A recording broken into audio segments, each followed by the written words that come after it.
Hello everyone, welcome to Jump Up Supercast, the only podcast on the internet where we're feeling a little bit more light on our feet this week. I'm Will, and joining me, Brandon. Because I got an X-boner. And Bills. I'm just Nintendo droning on and on and on. Heyo. Well, I hope you're prepared to Nintendo drone on and on, because that's most of the news this week. But, how are you doing this week, boys?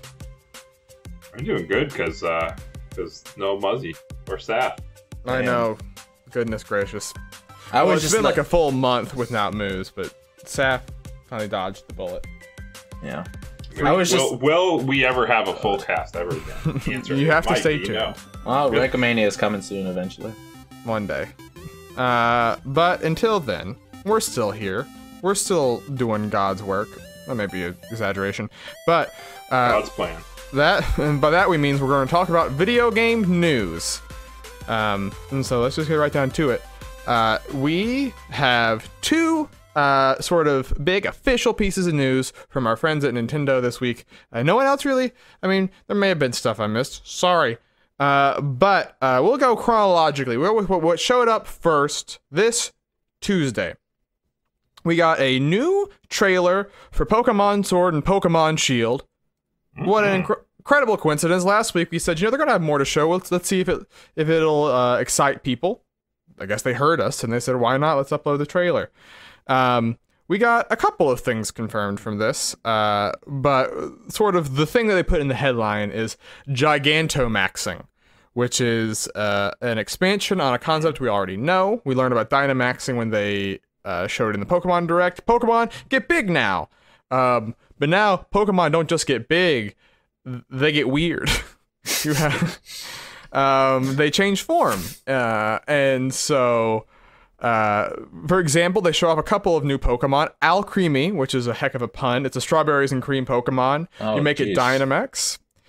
It becomes a large, big-ass cake. And I love that big-ass cake, to be honest with you. Shoots out high-calorie missiles. It does. What? That's what the description says on the website. Yeah, that's the official description. And then we have Dreadnought, a Pokemon we're already aware of. Becomes a big old Gamera-looking mother effer. Just looks, he's a big turtle. His head's in his shell, and I love him. He's big and ugly, and I also love him too. And then Corviknight, he gets some like glowy feathers on his wings. He doesn't change that much, but he gets little like feather missiles. Yes. Or like little bullets that kind of fly around him. Yeah. Are they high calorie? Can I eat them? Not that we're aware of. Okay, good. But the other thing is that when they're Gigantamaxing, much like in Dynamaxing, they last 3 turns, but they get access to certain, I don't know what the official term is, we're calling them G moves for the time being, which are moves that, like, for example, Alcremie has an attacking fairy type move, but it also heals your other Pokemon that are on the field. Right, so like this might be useful in max raid battles, for example, right, where you have 3 other people on your side. You make Alcremie big, you heal everyone on your team by using that Pokemon. Dreadnought has a water type attacking move that also sets up Stealth Rocks, and Corviknight has a move that does damage and also gets rid of all barriers like Reflect, Light Screen, and entry hazards like spikes. And so, I mean, we sort of said early on that Dynamaxing seems like a fusion of Z moves and Mega Evolutions. This really is making that the case. Yeah. But how do we feel about that? The layer on top, no cake puns here, but of the regular Dynamax stuff. I think it's cool. I'm excited about it. I'm excited to see like all the different Pokemon that have it. So it's gonna be fun. I really like Alcremie's whatever Dynamax form. Yeah, Gigantamax or whatever. Gigantamax, whatever. See, the thing is, it's gonna fuck me up trying to say either one. But yeah, it's cool. I did see concerns brought up that are like when they get rid of inevitably get rid of this thing. Yeah, Alcremie's gonna become like a pointless Pokemon. Yeah. Which is while this thing could have just been a regular evolution, so like I get like those concerns, but right now it's really cool. Yeah. I think to me... Oh, sorry, go ahead, Els. Oh, I was going to ask, The Gigantamax is only a very small subset of Pokemon, right? Just like Mega Evolutions. Yeah, I would expect around like 20, probably. Yeah. And I'm guessing you can only use one per battle. Yeah. One per battle. Just like Dynamax, or does it take the place of Dynamax? I'm guessing it takes the place of Dynamax. Yeah. So you're choosing to do that in place of. I think they showed Alcremie do Dynamaxing, which shows that. They said it's interesting. If you at the E3 demo, there was a little bar. They have all their stats if you look, but there was also a Dynamax level that the Pokemon have. People are wondering if that might tie into it. If certain Pokemon, when they reach max Dynamax level, go into Gigantamax, because they said that only certain Pokemon of a certain species can Gigantamax, and they said that one way that you're more likely to ensure to get one is by doing the max raid battles, right? So like you may do a max raid Alcremie, and then when you catch it, you're guaranteed that one can go into the special form, right? To sort of incentivize you to do that. So it's kind of like a special version of that Pokemon. Not every Pokemon can do it. Yeah, which I saw some people have some concerns about, and I get that, but yeah, I think that we already live in a world where people are breeding for Pokemon so often, and so many Pokemon just get discarded because now you can see their IVs as of Let's Go, that I think we're already sort of there, right? Like, I think for a lot of people, you're already catching multiple of the same type of Pokemon when you're trying to get one that seems strong.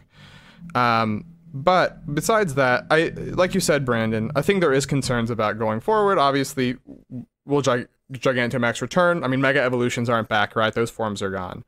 I think the reason that I'm more cool with it is because these like Mega Evolutions were a cool fourth form, right? But there was like sometimes there was ones where you're like, okay, like there's like there was no like defining concept of all of the megas that clearly was where their inspiration drew from, you know? Where with Gigantamax, all of these are the idea of like these Pokemon are accentuated by these designs being as big as they are, right? Like the big ass cake is made better by the fact that it is so big, right? That you have a Pokemon that looks like Gamera from Godzilla, that it needs to be a certain size to convey that properly, you know? So, like you said, it will be a bit bummer going forward if it doesn't come back, but also I understand that like they're at least tying the concept and the evolutions more together in a way that I do like. I'm not sure I agree with that. Do you think it's really like a unified concept? It just seems like another gimmick to me. Well, I mean, I think when they came up with the idea of we're going to make the Pokemon really big, right? They also came up with these evolutions at the same time. I think they were like hand in hand in my brain, right? Like you look at Mega Mewtwo X and Y, and like they're both new designs, but like you're like, why is this one X and this one Y, right? Why is this like, you know?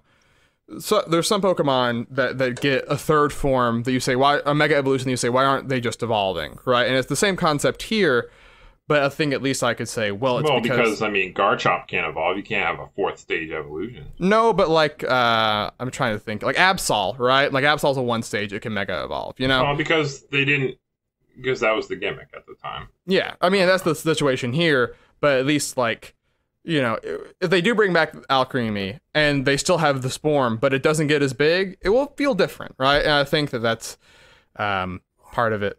But either way, yeah, I think I'm happy there's another layer on top of Dynamax. I think for a lot of people, it was like, okay, that's all right.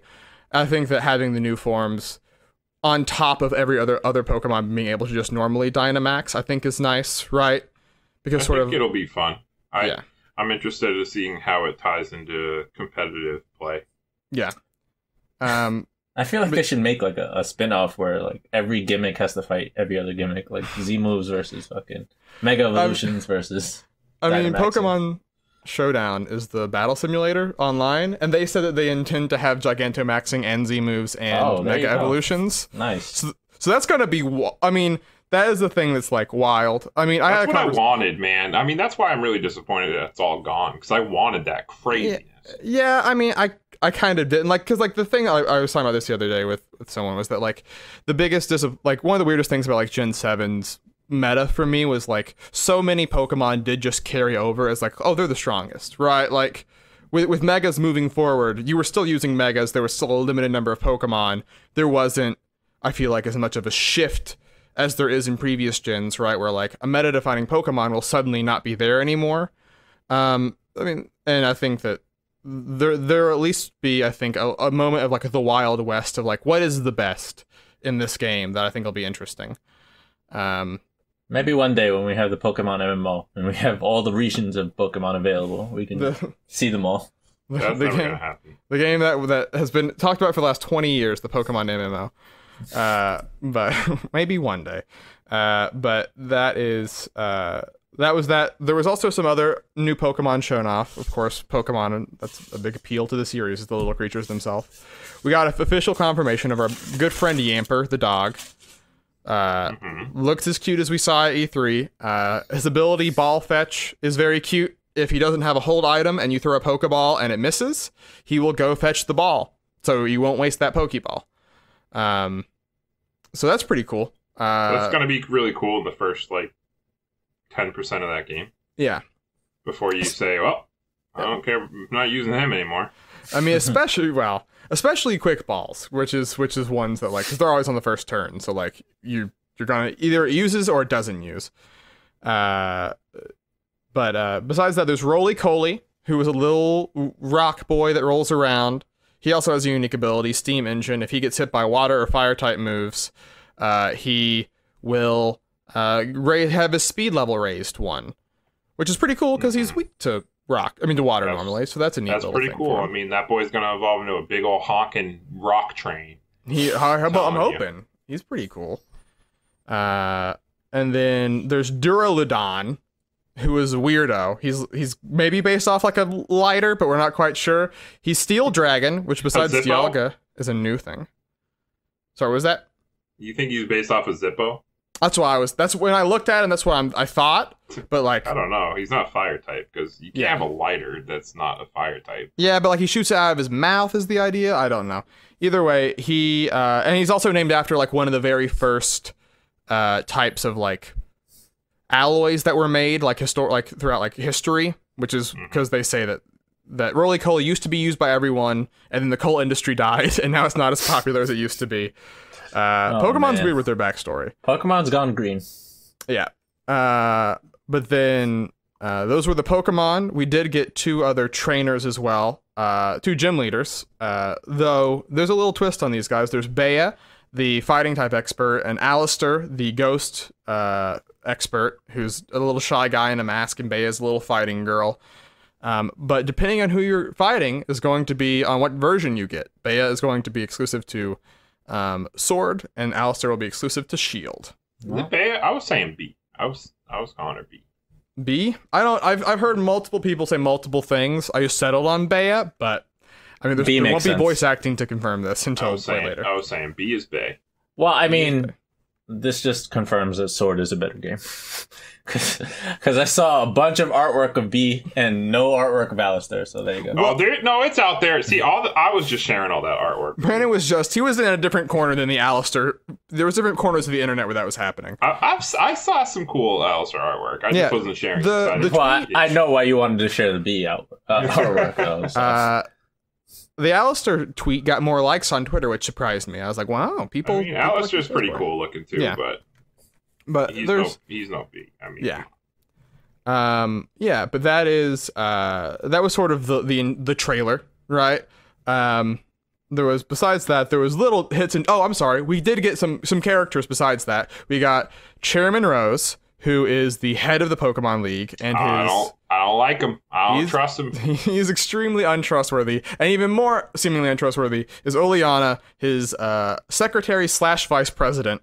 I don't like her either. Yeah, and we got a little bit of confirmation that there is, that he is the guy that founded the Pokemon League. He's the guy that added Gigantamaxing and Dynamaxing to the gym battles as a concept. He was the first guy to vouch for Leon as a sponsor. That's the thing that they confirmed, that you get sponsors now in this Pokemon League because it's more like a sport, right? And that's generally it, and people think he's very evil. I can't wait to get sponsored by like J&J's sandwiches or whatever. I just think you guys are jealous of his hair. I think that's all it is. No, he's a bad dude, I'm gonna tell you. And they're using Leon straight up. He's a pawn in their game. I'm just.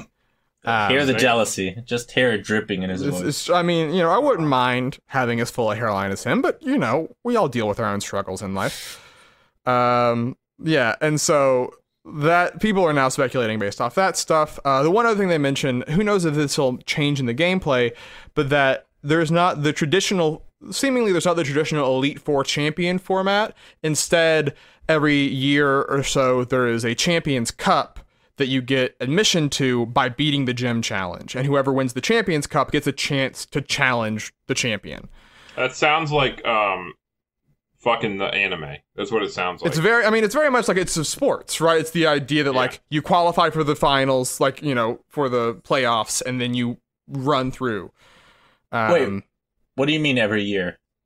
They say like in the game, right? Oh, okay. Like there's a scene of him like introducing seemingly the idea of this to they're announcing it again. Like, we're having it again. It's the Olympics, right? Or whatever the equivalent would be.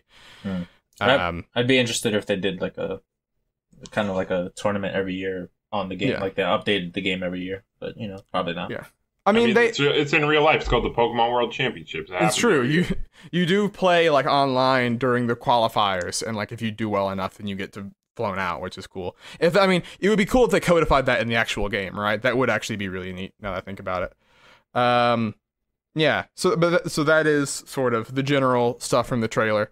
I had a lot of fun with it. I don't know, like it's Gigantamaxing is dumb in a way that I'm very much into, right? Like, I'm just like, all right, yes, this is like the type of silliness that I want from a game like Pokemon, where I didn't think that this little strawberries and cream would turn into a gigantic cake, and I'm for it, And overall, I am too. Yeah. And overall, the human designs are really good, just in this game. Oh, yeah, they're really good. But yeah, so I'm sure that the Pokemon online discourse will never end. But this was something that I was at least excited by. Besides that, the next day, a thing that will probably be heavily tied to Pokemon Sword and Shield, Nintendo just up on their YouTube channel said, "Hey, here's Mr. Koizumi. He's going to tell you about the Nintendo Switch Lite." Whoa. It's funny because this had sort of been expected for a while, not just because of the rumor mill, but because Nintendo said at E3 we're not discussing upcoming hardware revisions at E3, which you only say if you have something coming. And so the Nintendo Switch Lite, we'll just lay out the basic facts of it while we're here. It uses let's on the consumer end of things. Let's say what it doesn't have first, right? It does not have detachable Joy-Cons. It doesn't have a TV output, so it can't be docked to the TV, and it has no HD rumble, which means that with all those things combined, make it where there's no Labo support. We don't know if there is regular rumble. That's still unconfirmed. But what does it have? It has an actual D-pad, unlike the Switch as it is. And it has $100 off what the normal Switch price is. It's $199 US. Which is very good. I like that very much. Yes. Cheap price. I wasn't expecting that much of a drop, to be honest. I don't know what else I was expecting, but when I saw it do 100, I was like, wow, they went for it.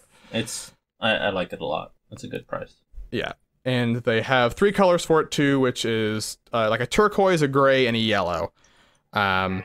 And colors look nice. Honestly, I don't really care for the colors, but I'm really like, as soon as we saw that Pokemon theme, I'm waiting for the theme for Breath of the Wild 2 because I'm gonna buy it. I know. Yes, it's gonna happen.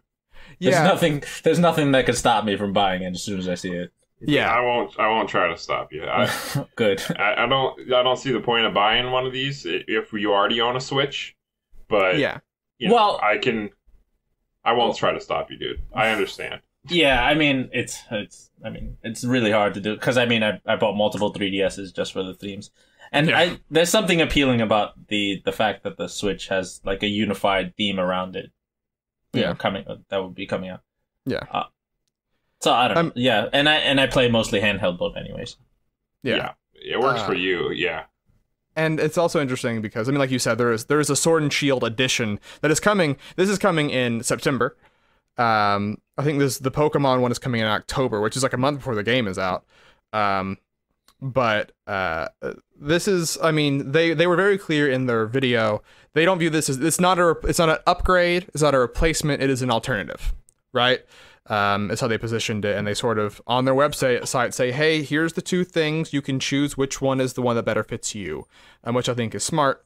But you know, like Brandon sort of said, if you own a Switch, right, like the other thing that I guess that is new is that there is a slightly improved battery life, right? They said, when you say slightly, you mean slightly. Yes, it's 2.5 to 6.5 hours is the thing listed for the regular Switch. 3 to 7 is the thing for the Switch Lite. You know, extra half an hour. The specific game example they say is that you get 3 hours for Breath of the Wild on regular Switch, 4 hours for Breath of the Wild on Switch Lite. Part of the reason that is the case is that it is physically smaller. That's the thing that, like, it's hard to illustrate, but it is about the Vita dimensions actually. And it seems really small in my head. Wow, really? Yeah, the Vita dimensions? Shit. Yeah. I thought it was bigger than that. It's a 5.5 inch screen. So I think the screen itself, let me look at how big the Vita screen is. But either way, it is a difference, a noticeable difference in size. That's the thing that they made a point of it. And it's supposed to be more portable, but there's only so much. Excuse me, the Vita is a 5-inch screen. This is a 5.5 inch screen. So it's closer to a Vita than it is to a regular Switch. But that not sure I like that. Yeah. But that, well, yeah, and that's the thing that you're gonna have to see physically in person to really get your feel for, I think. Yeah. But behind the scenes of the Switch Lite, there is an upgraded NVIDIA Tegra chip. This is the Mariko, which is the new version of the Tegra 1 chip. It's not the thing that's going to be in the next gen consoles, basically, right? But two things that it has: one, it's not as easy to be hacked, which is a Nintendo benefit. But two, it is that it has lower voltage use, which is why even though the Switch Lite has a smaller battery and is lighter, it gets a more life out of the battery. Right. And so, I mean, that is.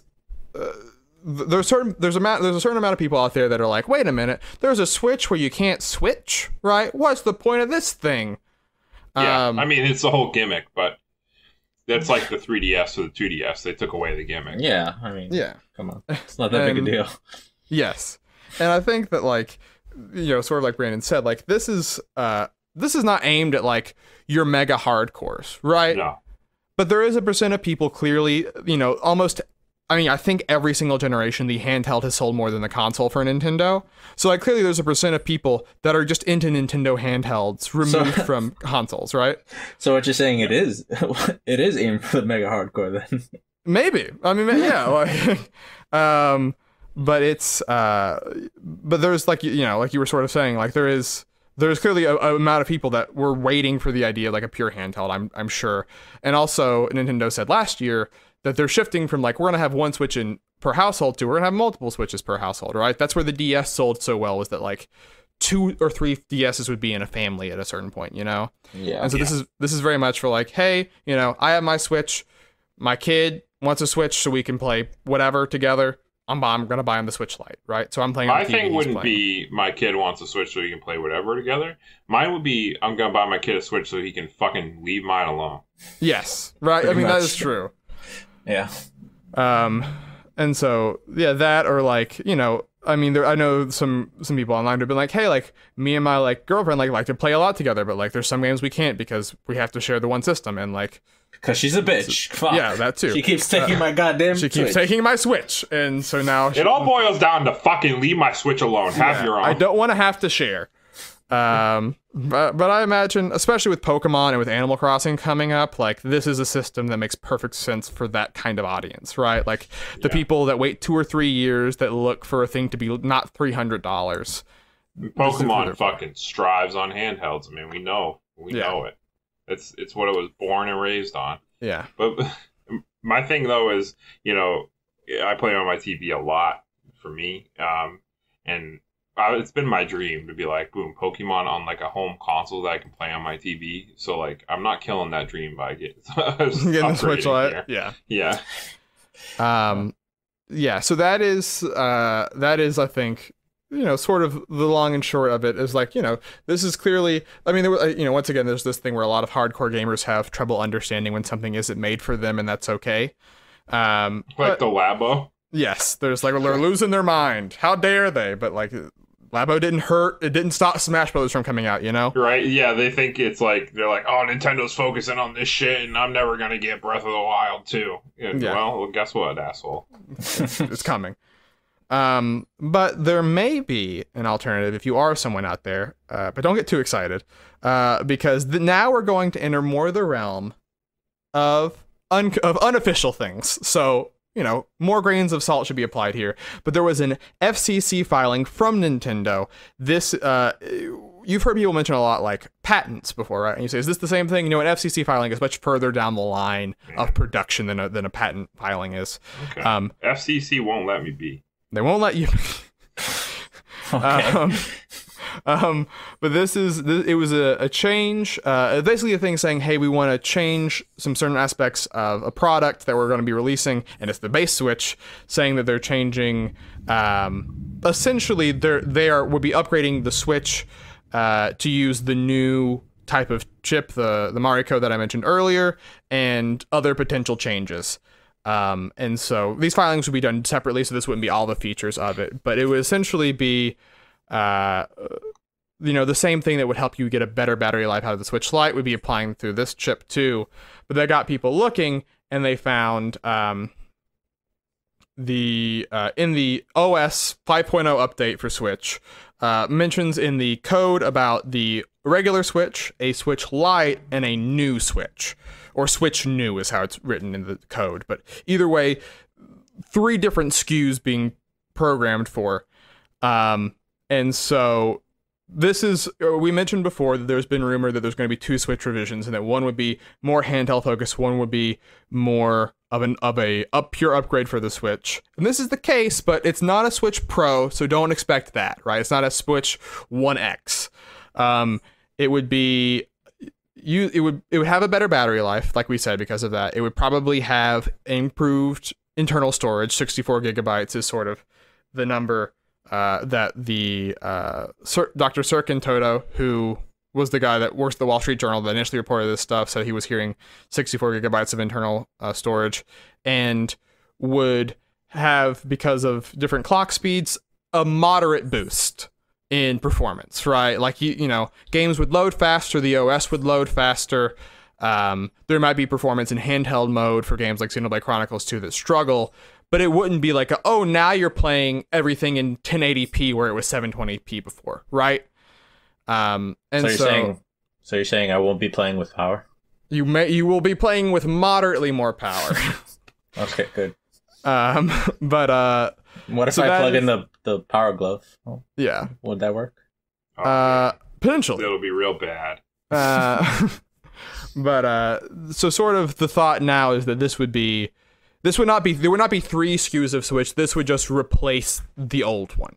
Right. So it's just like a hardware revision rather than like a upgrade, It's something that they probably wouldn't even announce. They just would start sending out the new ones. And if you bought one after X date, it would probably be that, unless there was still some old ones on the shelf, I mean, they would have to tell retailers this specifically, because I think they would have to, make sure that this stuff is understood.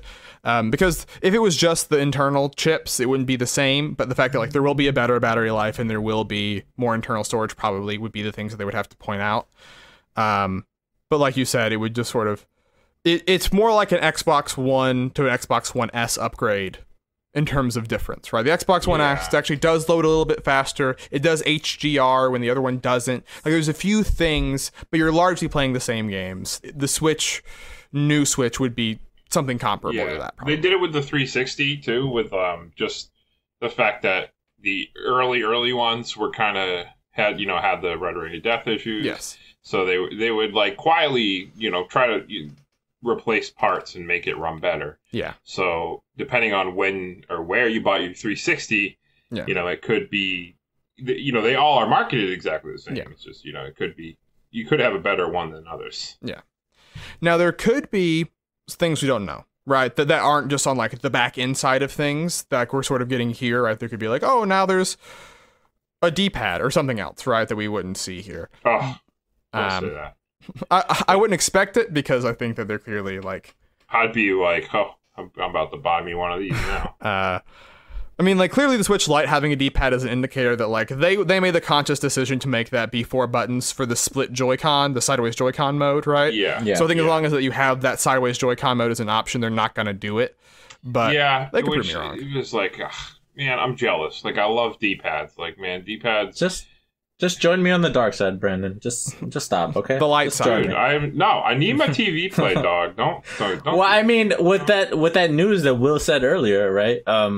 Well, he hasn't announced it here, but he was saying that you could switch between Switch and Switch Lite, right? Yes, that is a thing that it was not part of their like big press release, but when they were asked about it, Nintendo confirmed that that you can download software with multiple Switch consoles as long as each console is linked to the same Nintendo account, but you can't play simultaneously on both consoles at the same time. So, I mean, that makes sense. Then you have to have save files separately, right? It's not like, well, do they even have cloud saves and that shit? Did they?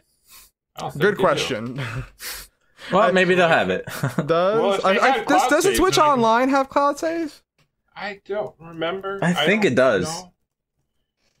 Because then I have to like choose, like, well, I'm gonna play this game on this only, you know. It does have save data cloud backup.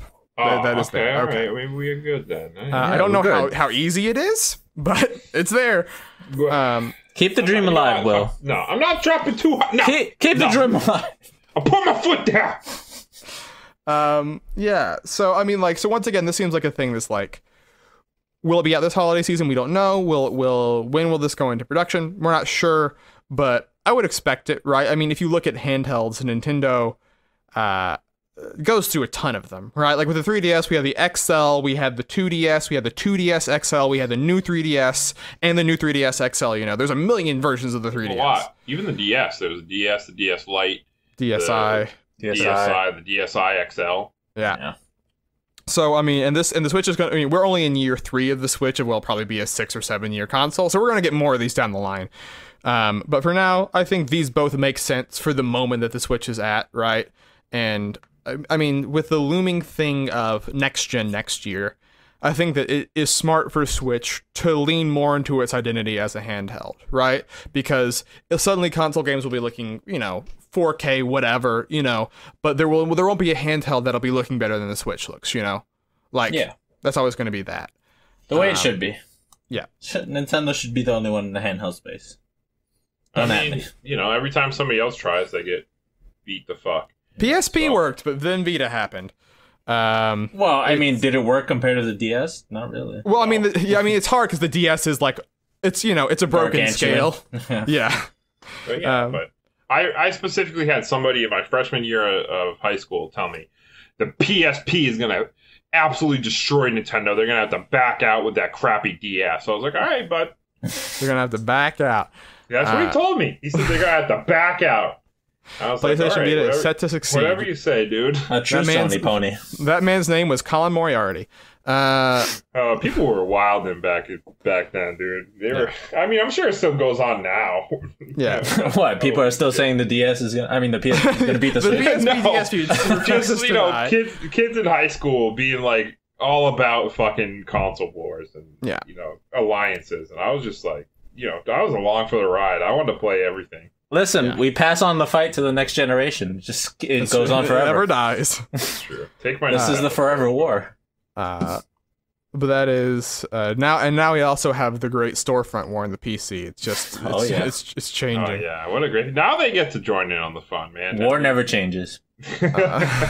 War is hell. But until then, we'll keep an eye on Switch Lite. It'll be interesting. I think it'll do super well. Like, oh my god, Black Probably. Friday this year, it's gonna be fucking crazy. Yeah, the Pokemon one looks really nice to me, and it does. I like that a lot. Yeah. Mm-hmm. But until then, the war, like you said, never changes. And you know what game is also centered very much around the idea of war? Fire Emblem Three Houses. Oh shit.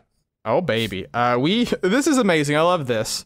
We got an Engadget preview, and all of them might be up by the time you hear this, but they put it up Then they took it down because they put it up by accident. But I was on like screenshot it and I was reading it and I was like, wow, this is a pretty elaborate preview. And then the guy said like, yeah, I finished the game. I'm in New Game Plus now. I'm like, this is when does a preview start becoming a review?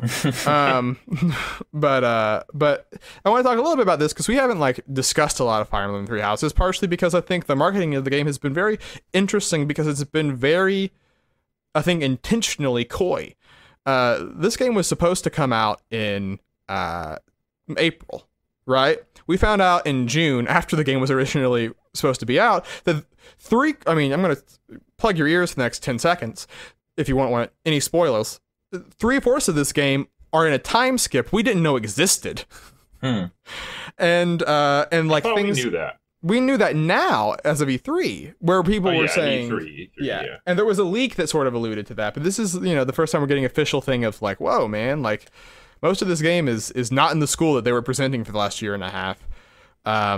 But I think that's interesting also because like we learned from this, I think there was another like Japanese material, but like the weapon triangle is being altered in some pretty interesting ways, right? It's now more class-based. There's a bunch of other stuff. And like, however you feel about that, we don't know. But like, that's a pretty fundamental part of Fire Emblem that we hadn't heard about, and unless you were reading a preview. And so I think that... Yeah. Sorry, go ahead.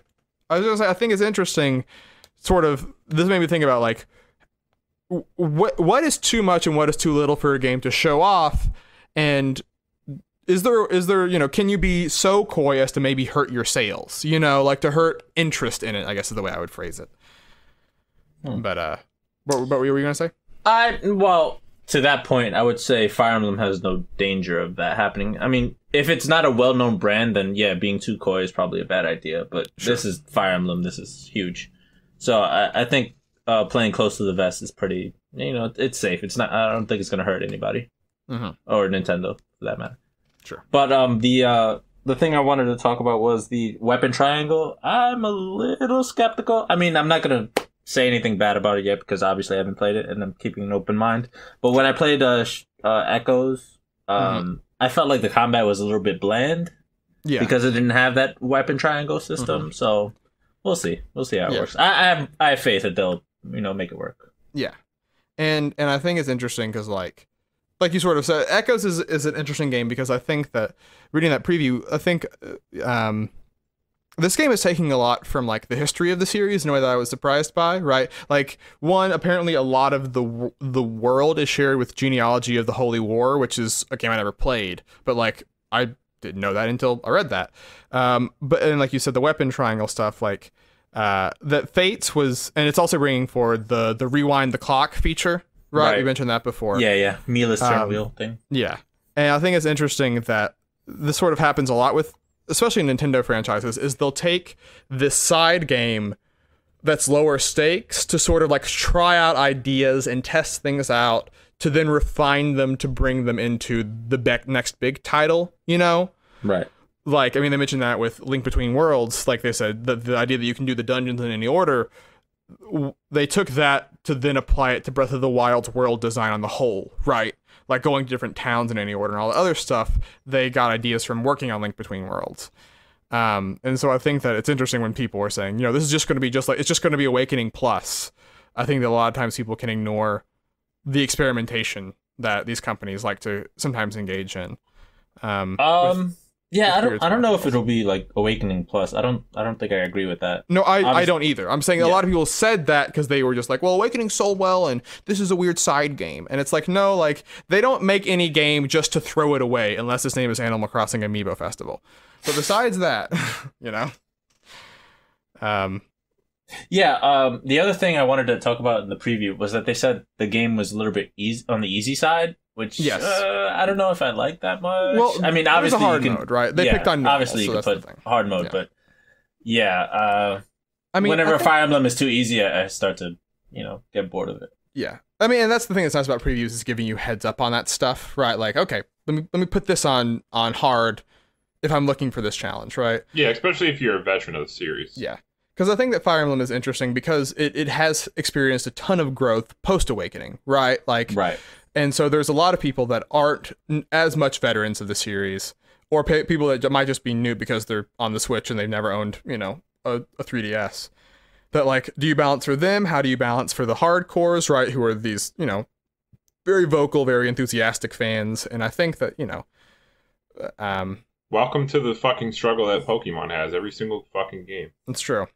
And also, I'm sorry, one last thing. The idea of a new game plus, I feel like that's a new thing, right? Yeah. We haven't seen that before in another Fire Emblem, and I guess that'll make it easier for you to run through the other stories, maybe? Right. I would think so. Good. Which is good. Yeah, well, it's good, but will it scale difficulty-wise to, what you're doing? Maybe. I wonder. That's a good question. I wonder if when you go to the New Game Plus, if they give you a chance to repick difficulty, that would be cool. But if I were... I think it's interesting, too, because we didn't know... We knew 3 houses, you pick your team, right, and then you sort of stick with them.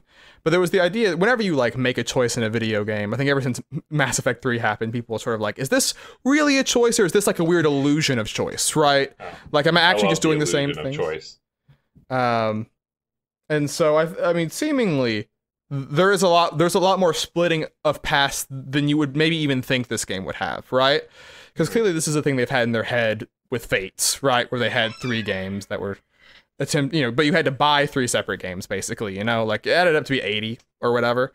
But, like, I think it's interesting that in this game, the guy sort of said, like, I beat the first mode, and I was like, man, I'm really curious. I want to hop back in immediately after. And I think that's a good indicator, right? That, like, actually he felt like his choices matter, and he wanted to go back to see how they differed, which is cool.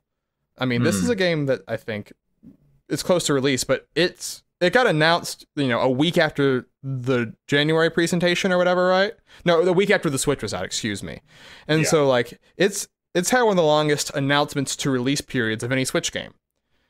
I mean, it's no Shin Megami Tensei, but, Yeah, but that's, I guess that's a first-party Nintendo game, right? Like, if we're kind of like Dragon Quest XI, that game got announced for Switch back in, like, 2015, right? Because Yuji Horii loves to run his mouth. But, damn. Shots fired. He's a good man, but he loves he and Miyamoto, they just love to be like, I'm making Pikmin 4. Okay. Oh yeah. see you in 3 years. But I think it'll be interesting just because I do feel like the mood has shifted a little bit on this game. I think that there was a while where people were sort of like, oh, the graphics aren't what I thought they would be, yada yada, but I feel like the time in the ovens helped a lot, and I think that's always a good thing. Yeah, I remember feeling a little bit skeptical about the graphics the first time I saw them. But now, I mean, I think it's probably ironed out. I haven't seen that much screens of it recently, but I'm sure. I have faith ironed out. Yeah. I know we moved on past Pokemon, but dog, I mean, that trailer was looking good. I think it was looking better than the E3 demo already. Yeah, I mean, there was a couple of shots that were side by sides from the initial announcement to this. Yeah. And there is. I mean, like, there's just more trees in the background during battles. A couple of animations were changed. I don't want to invoke Pokemon animations. It's a cursed topic right now. But we got the tree army on our side. The tree army. Oh God. Yeah, you're right. I accidentally invoked both trees and animation. It's gonna be great. But yeah, I don't know. And that's, I think, a thing that's always, not to sound too fanboy, but like, outside of maybe Yoshi, there hasn't really been like a downgrade heavy, like, even Yoshi's downgrades were very minimal, right? But like Kirby, you still look at that E3 trailer, look at when it came out, that's an improvement, right? Fire Emblem, same thing. It's nice when you, as the game progresses, that it looks better rather than worse. Have a downgrade? It was just like, it was like depth of field stuff in the background. Like, it was like, it's like if you put them side by side and you like looked close, you would see it. Digital Foundry guys would notice it, but like most people wouldn't. But like, I feel like, a lot of early this gen, like Watch Dogs, a ton of other games, it was, downgrading was a hot button issue. Oh, dude, fucking Spider-Man, the puddle. The puddle. Oh no, the puddle argument was the dumbest thing in the world. Yeah, I'm excited for Fire Emblem, I guess, to sum it all up. That was a very exciting preview. Absolutely, yeah. And it's coming out very soon. I already claimed it on one of my vouchers. So yeah, me too. Use a voucher? Yeah. Oh yeah, baby, I used a voucher. Use them while you got them, baby. I got a lot of them. I got one more sitting in the oven. I'm waiting. I'm gonna be using one tonight on Dragon Quest Builders 2, and no one else will be, but I am. No, Definitely not. You bet your ass I'm not. Moose did, because he is legally required to buy every He's game published by uncontrollable. Nintendo.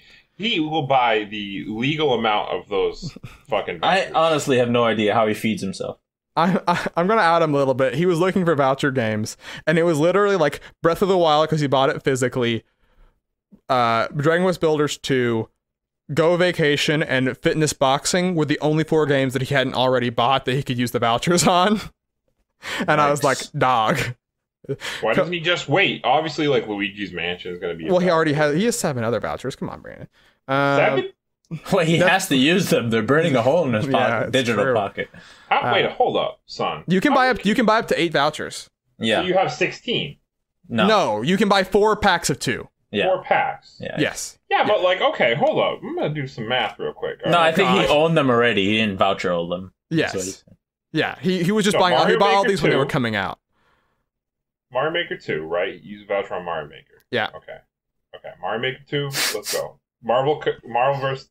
Capcom. No, Marvel Ultimate Alliance 3. Okay, that's 1. Did he use a 1 on that? He did, but then he bought just another pack of vouchers. Okay, all right. So that's 2. And then you got Fire Emblem. All right, My that's another God. 1. Yeah. You gotta have fucking Luigi's Mansion, right? You're gonna have Pokemon Sword and Shield. You're already up to 6, dog. Wait, he's buying You gotta both? have- I don't think he's buying both. I think he might be buying both. I think he's undecided. You got Link's Awakening. Now you're up to 6 again, right? Yeah. And then you got Astral Chain. You got Daemon X Machina. That's 8 right there. I don't know if he's getting Damon. Oh, boy. Okay, that's 7. I mean, and then you got it's He good has for a one year. left. You're gonna tell me nothing. He is else buying is gonna Dragon Quest come out? 11 S2, by the way. So Do not. Yeah, exactly. So do not use one on like fucking like. Don't even think. Why was he even thinking about fitness ass boxing? Well, he used it on Builders 2, which was the actual answer. I mean, he was thinking about it. It's like, But it God, just you're seems so- like he's looking for things to spend them on rather than waiting. chill I out. have had a campaign for the last 6 months to get him to play co-op with me in that game. Then I found out the co-op was a different thing than the story mode, so it's fine. Didn't tell him that. I have 5 vouchers right now. That's fair. So yeah, I mean, I bought used to. 4. I mean, if you're three. planning on buying the games, buy the vouchers now, right? You're saving money. Yeah, that's what I did. I mean, I've used 3. My bad. Yeah. Well, I've but used either 3. I have 1 more left. But until we use those vouchers, let's talk about some other video games on Let's do it. the list. List. Follow along in the paste bin below. Last week, what happened last week? It was a rush. No, Ooh, I what a wasn't rush! even- I wasn't even here, and the people they noticed. The people Wait, they you were noticed here. because Noah was back. Oh, I was here for What that. the You hell? were here for that. It was the time before that. Yes. And People noticed I didn't pick. That's what people were noticing. Okay. people on the streets were demanding in front of the White House, give Brandon his pick. Because they we set deferred. themselves on fire. Yeah. We deferred to Noah, the special guest at that moment, for, speaking of fire, Fire Emblem Path of Radiance, 23 on the list. High Too ranking. high. Hot take. That is, I love it. You know, Good game, but come It's on. good. It's good. we'll see. It's a good place. Re-rank is coming. We'll be excited. But until then, Brandon, you are making up for lost time by bringing a game this week. What do you got? Finally, it's like 3 weeks too late. But you know, when I was gone, you guys put a game on the list. It was Uncharted. Yeah. And I was like, damn, dog, I love Uncharted. Oh, I couldn't even talk about it. I couldn't tell Really? people. So let me tell you right now, I like Uncharted. Okay. So that's all I gotta say. I was actually happy with the way you guys put it on the list. But it got me thinking. I think you guys might have mentioned this when you were talking about Uncharted. You know what else is good? And it's just like Uncharted. Tomb Raider. Tomb Raider 2013, baby. Oh, It's a the good game. reboot. You will It is a protect good Lara game. Croft. Yeah. Yes. Now, Crystal Dynamics. Yeah. Good ass company. They make some good games. They made the Tomb Raider reboot. They currently worked working on a on the couple Tomb Avengers. Raider games beforehand. Yeah. They also worked on what, like Legacy of Kain? I know you Right. love that game. Yes, Mhm. exactly right. Yeah, they're Yeah, currently they made- working on Marvel's Avengers. Yeah, the Marvel game. which that's up in some controversy. Yeah, a game they seem terrified to show. Also, I mean, let's give some credit. Worked on Gex, Enter the Gecko. Oh boy, That's true. the true MVP. The true. but they did they did a reboot for the first 2 Tomb Raider games. It's a trilogy. Yeah. I think Eidos worked on Montreal. Eidos. Yeah. Yeah. They worked on the third one, which is also pretty good. But anyway, we're talking about Tomb Raider 2013. Mm-hmm. Now they rebooted the entire series. They had worked on Tomb Raider games prior. Tomb Raider Legend, I think, was one of them. Yeah. Yeah. So a few of them. When Tomb Raider started getting a little bit better, and then they decided, all right, we're just going to reboot the whole series from the start. Yeah. And I remember, this was like, I don't remember when this game got announced, but I do remember at the time I was subscribed to Game Informer because of GameStop and all that.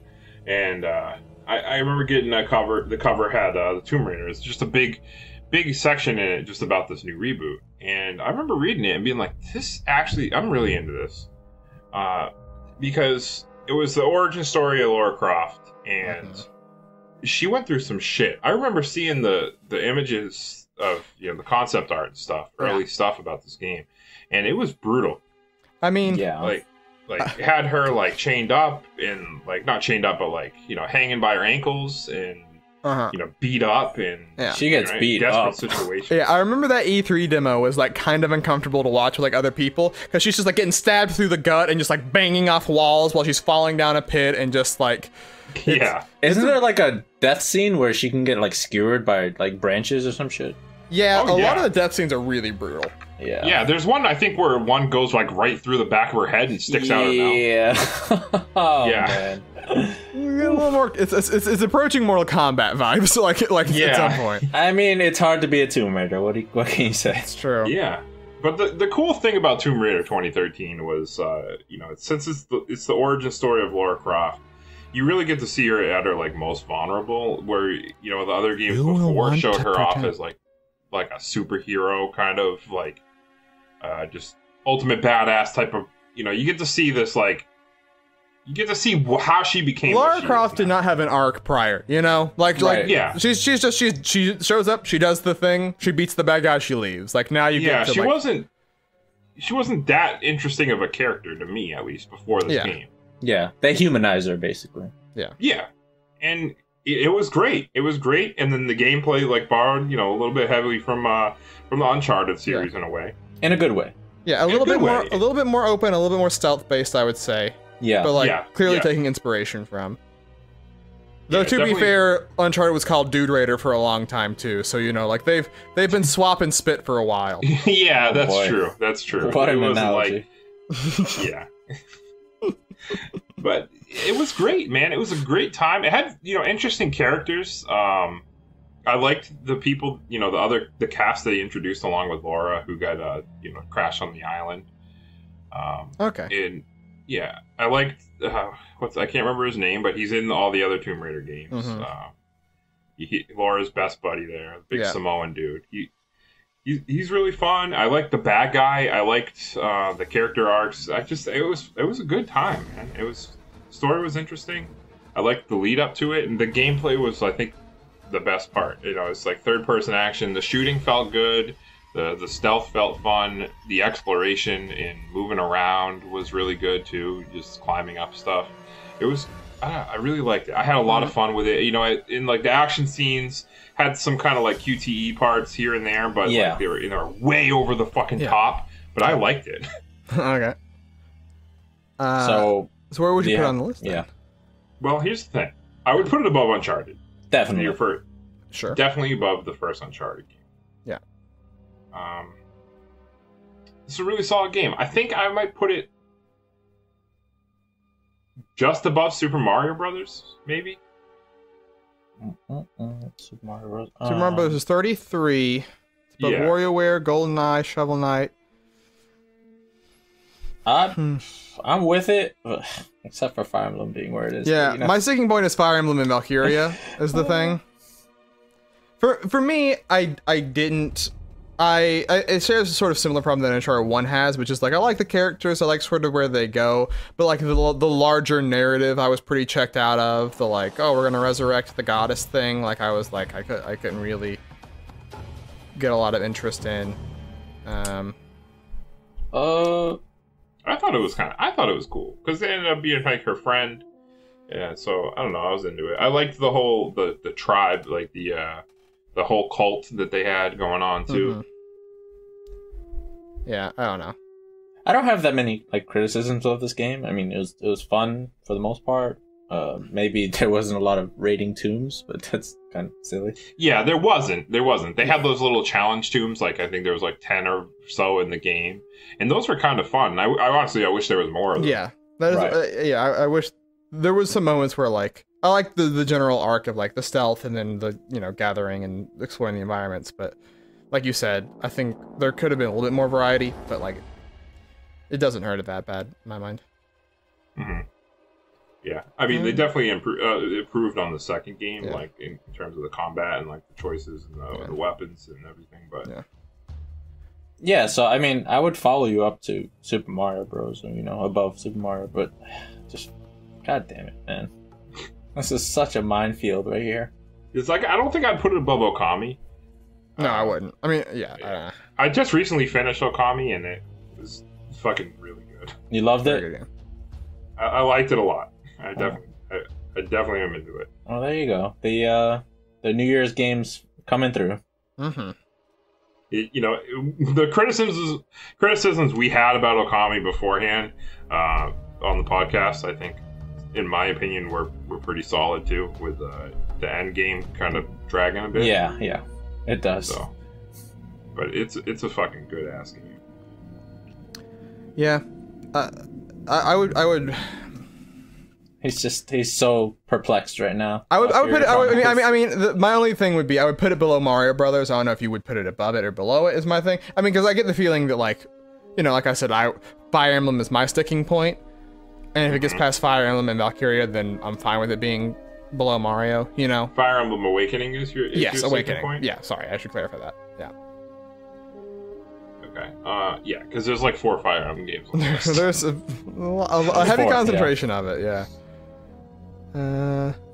But I mean, if you guys are both for Mario Brothers, then that's 2 versus 1. So above, Brandon? Yeah, I mean, I think above Mario Brothers.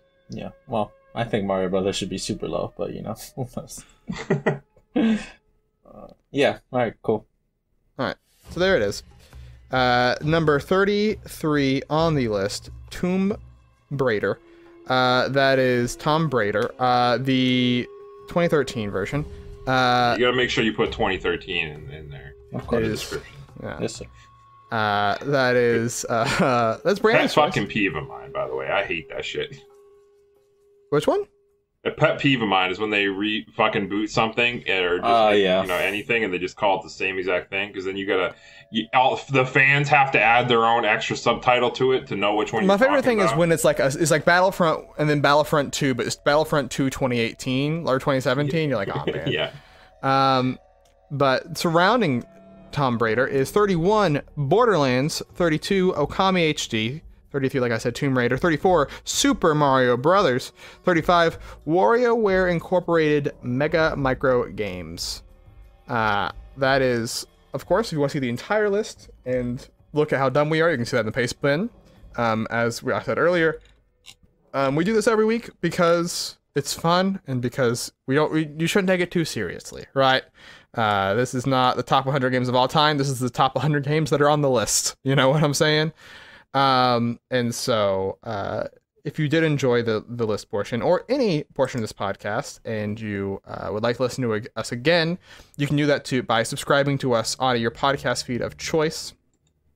Brandon, because you did have to wait for your pick for so long, you can get the final phrase.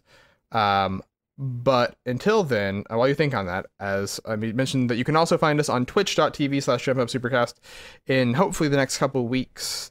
I will find a game for Brandon to stream from our E3 bets. Oh yeah, good about that. Yeah, if he can't, he can't, but that's fine. But that is, I'm gonna at least find the game And then until then, you can follow us on there.